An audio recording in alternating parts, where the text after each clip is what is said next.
আসসালামু আলাইকুম। হাইতু সাহাবা হইতে পড়া হইতেছে হযরত ওমর রাদিয়াল্লাহু আনহু কতিপয় সাহাবা রাদিয়াল্লাহু আনহুর ঘটনা। হযরত আবু দাউদা রাদিয়াল্লাহু আনহু হযরত ওমর রাদিয়াল্লাহু আনহুর নিকটে গিয়ে সিরিয়া যাওয়ার অনুমতি চাইলে হযরত ওমর রাদিয়াল্লাহু আনহু বলিলেন, এই শর্তে অনুমতি দিতে পারি যে তুমি সেখানে কোনো শহরে শাসন কার্যের দায়িত্ব গ্রহণ করিবে।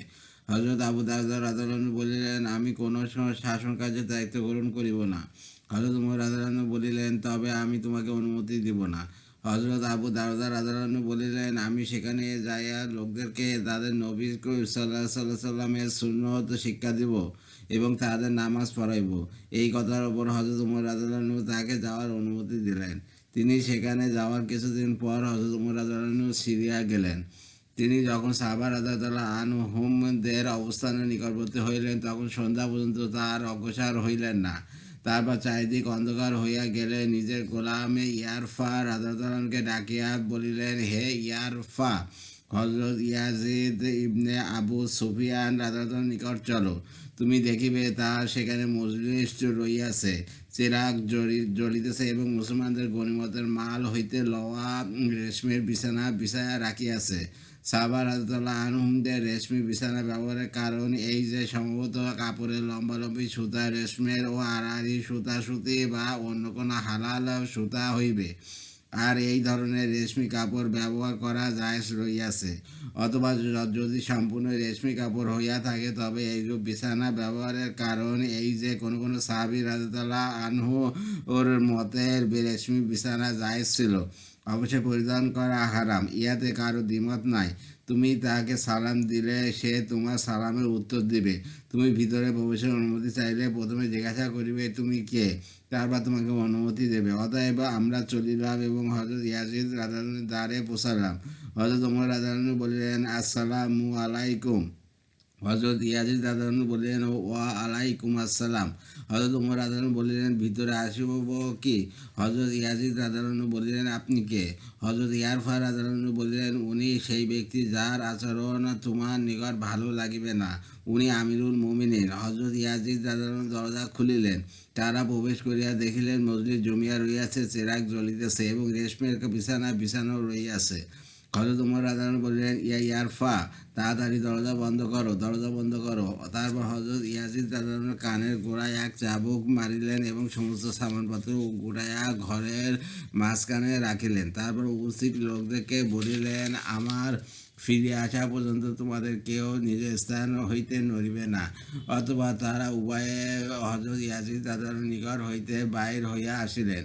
হযরত ওমর রাদিয়াল্লাহু বললেন, ইয়া ইয়ারফা, চলো আমর ইবনে আস রাদিয়াল্লাহু আনহুর নিকট যাই এবং তাহাকে দেখি। সেখানে তুমি দেখিবে মজলিস জমিয়া রহিয়াছে, চেরাগ জ্বলিতেছে এবং মুসলমানদের গনিমতের মাল হইতে লইয়া রেশমের বিছানা বিছায়া রাখিয়াছে। তুমি তাদের সালাম দিলে তোমার সালামের উত্তর দিবে।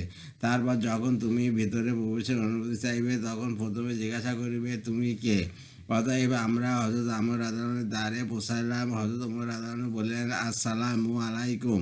হযরত আমর রাদিয়াল্লাহু উত্তর দিলেন, ওয়া আলাইকুম আসসালাম। হযরত ওমর রাদিয়াল্লাহু বলিলেন, ভিতরে আসিব কি? হযরত আমর রাদিয়াল্লাহু জিজ্ঞাসা করিলেন, আপনি কে? হযরত ইয়াসা রাদিয়াল্লাহু বলিলেন, উনি সেই ব্যক্তি যার আচরণ তোমার নিকট ভালো লাগিবে না। উনি আমিরুল মুমিনিন। হযরত আমর রাদিয়াল্লাহু দরজা খুলিলেন। তারা উভয়ে ভিতরে প্রবেশ করিয়া দেখিলেন সেখানে মজলিস রহিয়াছে, চেরাগ জ্বলিতেছে এবং রেশমের বিছানা বিছানো রহিয়াছে। হযরত ওমর রাদিয়াল্লাহু বললেন, ইয়া ইয়ারফা, তাড়াতাড়ি দরজা বন্ধ করো, দরজা বন্ধ করো। তারপর আমর রাদিয়াল্লাহু এর কানের গোড়ায় এক চাবুক মারিলেন এবং সমস্ত সামানপত্র গুড়াইয়া ঘরের মাঝখানে রাখিলেন। তারপর উপস্থিত লোকদেরকে বলিলেন, আমার ফিরে আসা পর্যন্ত তোমাদের কেউ নিজ স্থান হইতে নড়িবে না। অতঃপর তারা উভয়ে হযরত আমর রাদিয়াল্লাহুর নিকট হইতে বাহির হইয়া আসিলেন। হযরত ওমর রাদিয়াল্লাহু বললেন, ইয়া ইয়ারফা, চলো আবু মুসা আলাইহিস সালামের নিকট যাই এবং তাহাকে দেখি। সেখানেও দেখিবে মজলিস রহিয়াছে, চেরাগ জ্বলিতেছে, মুসলমানদের গনিমতের মাল হইতে লইয়া পশমের কাপড় বিছাইয়া রাখিয়াছে। তুমি ভিতরে প্রবেশের অনুমতি চাইলে প্রথমে জিজ্ঞাসা করিবে তুমি কে। অতএব আমরা তাহার নিকট গেলাম এবং সেখানে মজলিসে জমায়েছিল, চেরাগ জ্বলিতেছিল এবং পশমি কাপড় বিছানো ছিল। হযরত ওমর রাদিয়াল্লাহু তার কানের গোড়ায় এক চাবুক মারিলেন এবং বললেন, হে আবু মুসা, তুমিও? এখানে আসিয়া পরিবর্তন হইয়া গিয়াছ। হযরত আবু মুসা রাদিয়াল্লাহু বললেন, আমিরুল মুমিনিন, আমি তো কমই করিয়াছি, আমার সঙ্গীগণ যা করিয়াছে তা তো আপনি দেখিয়াছেন। আল্লাহর কসম, আমার সঙ্গীগণ যে পরিমাণ পাইয়াছে আমিও সেই পরিমাণ পাইয়াছি। হযরত উমর রাদিয়াল্লাহু বললেন, তাও হইল, এগুলো কি? হযরত আবু মুসা রাদিয়াল্লাহু বললেন, স্থানীয় লোকেরা বলিয়াছে যে এই রকম করিলে শাসনকার্য ঠিকভাবে চলিবে। তারপর হযরত উমর রাদিয়াল্লাহু সমস্ত সামানপত্র একত্র করিয়া ঘরের মাঝখানে রাখিলেন এবং উপস্থিত লোকদেরকে বলিলেন, আমার ফিরিয়া আসা পর্যন্ত তোমাদের কেউ এখান হইতে বাহির হইবে না। আমরা সেখান হইতে বাহির হওয়ার পর হযরত উমর রাদিয়াল্লাহু বললেন, ইয়ারফা, চলো আমাদের ভাই আবু দারদা রাদিয়াল্লাহুর নিকট যাই এবং তার অবস্থা দেখি। তার নিকট না কোনো মজলিস পাইবে, না চেরাগ, আর না তার দরজা বন্ধ করার মতো কোনো খিল ইত্যাদি পাইবে। মেঝের ওপর কঙ্কর বিছানো থাকিবে, গাদার পিঠে বিছাবার কম্বল দ্বারা বালিশ ও পাতলা চাদর পরিহিত, শীতে কষ্ট পাইতেছে দেখিতে পাইবে। তুমি তাকে সালাম করিবে, সালামের উত্তর দিবে। ভিতরে প্রবেশের অনুমতি চাইলে তোমার পরিচয় না জানিয়া তোমাকে অনুমতি প্রদান করিবে। অতএব আমরা চলিতে চলিতে তার দ্বারের নিকট পৌঁছাইলাম। হযরত উমর রাদিয়াল্লাহু বললেন, আসসালামু আলাইকুম। তিনি উত্তর দিলেন, ওয়ালাইকুম আসসালাম। হযরত উমর রাদিয়াল্লাহু বললেন, ভিতরে আসিব কি? তিনি বললেন, আসুন। হযরত উমর রাদিয়াল্লাহু দরজায় ধাক্কা দিয়া দেখিলেন উহাতে কোনো খিল নাই। আমরা ভিতরে প্রবেশ করিলাম। ঘরের ভিতর অন্ধকার ছিল। হযরত উমর রাদিয়াল্লাহু অন্ধকারের কারণে হাতড়াইতে লাগিলেন। তার হাত হযরত আবু দারদা রাদিয়াল্লাহুর শরীরে লাগিল। তিনি তার বালিশ হাতড়াইতে লাগিলেন এবং দেখিলেন উহা গাদার পিঠের বিছানার কম্বল দ্বারা প্রস্তুত। তারপর হযরত তাহার বিছানা তলাশ করিলেন এবং দেখিলেন সেখানে কঙ্কর বিছানাও রহিয়াছে। তারপর তার শরীরের কাপড় ধরিয়া দেখিলেন তা একটি পাতলা চাদর। হযরত আবু দারদা রাদিয়াল্লাহু বলিলেন, কে এই ব্যক্তি? আমিরুল মুমিনিন নাকি? হযরত উমর রাদিয়াল্লাহু বলিলেন, হ্যাঁ। হযরত আবু দারদা রাদিয়াল্লাহু বলিলেন, আল্লাহর কসম, আপনি অনেক দেরি করিয়া আসিয়াছেন। আমি তো 1 বছর যাবৎ আপনার অপেক্ষায় রহিয়াছি। হযরত উমর রাদিয়াল্লাহু বলিলেন, আল্লাহ তাআলা আপনার উপর রহম করুন। আমি কি আপনাকে সচ্ছলতা প্রদান করি নাই? আমি কি আপনার উপর এই এহসান করি নাই? হযরত আবু দারদা রাদিয়াল্লাহু বললেন, হে ওমর, আপনার কি সেই হাদীস স্মরণ আছে যা রাসূলুল্লাহ সাল্লাল্লাহু আলাইহি ওয়াসাল্লাম আমাদেরকে বলিয়াছিলেন? হযরত উমর রাদিয়াল্লাহু বললেন, কোন হাদীস? হযরত আবু দারদা রাদিয়াল্লাহু বললেন, রাসূলুল্লাহ সাল্লাল্লাহু আলাইহি ওয়াসাল্লাম বলিয়াছিলেন যে তোমাদের যে কোনো ব্যক্তির নিকট যেন দুনিয়ার জিন্দেগি এই পরিমাণ সামান থাকে যেমন একজনের মুসাফিরের পাতে হইয়া থাকে।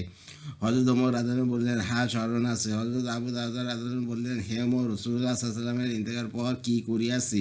তারপর তারা উভয়ে একে অপরকে রাসূলুল্লাহ সাল্লাল্লাহু আলাইহি ওয়াসাল্লামের বিভিন্ন কথা স্মরণ করিয়া সকাল পর্যন্ত কাঁদিতে থাকিলেন। কাঞ্জুল উম্মাল, প্রজাদের খোঁজ খবর লওয়া।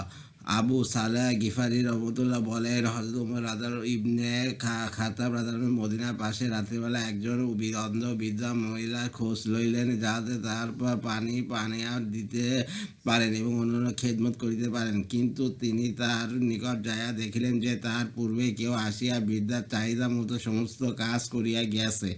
হযরত উমর রাদিয়াল্লাহু কয়েকবার চেষ্টা করিলেন, কিন্তু সেই অজ্ঞাত ব্যক্তির পূর্বে পৌঁছাইতে পারিলেন না। হযরত উমর রাদিয়াল্লাহু সেই ব্যক্তি কে তা জানার জন্য পথের মধ্যে ওত পাতিয়া বসিয়া রইলেন। কিছুক্ষণ পর দেখিলেন হযরত আবু বকর রাদিয়াল্লাহু সেই বৃদ্ধার খেদমতের উদ্দেশ্যে আসিতেছেন। উনি সেই ব্যক্তি যিনি হযরত উমর রাদিয়াল্লাহু পূর্বে আসিয়া বৃদ্ধার কাজ করিয়া দিয়া যান, অথচ তিনি তখন খলিফা ছিলেন। হযরত উমর রাদিয়াল্লাহু তাকে দেখিয়া বলিয়া উঠিলেন, আমার জিন্দেগীর কসম, আপনি তবে আমার পূর্বে আসিয়া বৃদ্ধার খেদমত করিয়া যান। ইমাম আউজাই রহমতুল্লাহ বলেন, হযরত উমর রাদিয়াল্লাহু রাতের অন্ধকারে বাহির হইলেন। হযরত তালা রাদিয়াল্লাহু তাহাকে দেখিতে পাইলেন। হযরত উমর রাদিয়াল্লাহু এক ঘরে প্রবেশ করিলেন, তারপর আরেক ঘরে প্রবেশ করিলেন। সকালবেলা হযরত তালা রাদিয়াল্লাহু সেই ঘরে যাইয়া দেখিলেন সেখানে একজন অন্ধ অচল বুড়ি রহিয়াছে। হযরত তালা রাদিয়াল্লাহু জিজ্ঞাসা করিলেন, এই ব্যক্তি তোমার নিকট কেন আসে? বুড়ি বলিল, তিনি বহুদিন যাবৎ আমার দেখাশোনা করেন এবং আমার প্রয়োজনীয় কাজকর্ম করিয়া দেন, আমার ঘরের পায়খানা ইত্যাদি পরিষ্কার করিয়া দেন। উহা শুনিয়া হযরত তালা রাদিয়াল্লাহু নিজেকে সম্বোধন করিয়া বলিল, হাই তালা, তোর মা তোকে হারাক, তুই ওমরের দোষ তালাশ করিয়া বেড়াইতেছিস।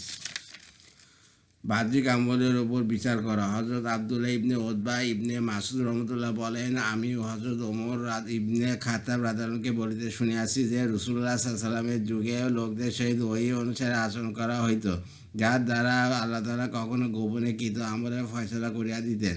এখন ওই আশা বন্ধ হইয়া গিয়াছে। অতএব আমরা কি এখন তোমাদের বাহ্যিক আমল অনুযায়ী আচরণ করিব? যে আমাদের সামনে ভালো আমল করিবে, আমরা তাহাকে আমানতদার মনে করিব এবং লোকায়িত দান করিব। তার ভিতরগত আমলের সহিত আমাদের কোনো সম্পর্ক নাই। তার ভিতরগত আমলের হিসাব আল্লাহ তাআলা গ্রহণ করিবেন। আর যে আমাদের সামনে খারাপ আমল করিবে, আমরা না তাহাকে আমানতদার মনে করিব আর না তাহাকে সত্যবাদী মনে করিব, যদিও সে বলিতে থাকে যে আমার ভিতর ভালো আছে। কানাজ হযরত হাসান রহমতুল্লাহ বলেন, হযরত উমর রাদিয়াল্লাহু খলিফা হওয়ার পর সর্বপ্রথম যে খুতবা দিয়াছেন তা নিম্নরূপ ছিল।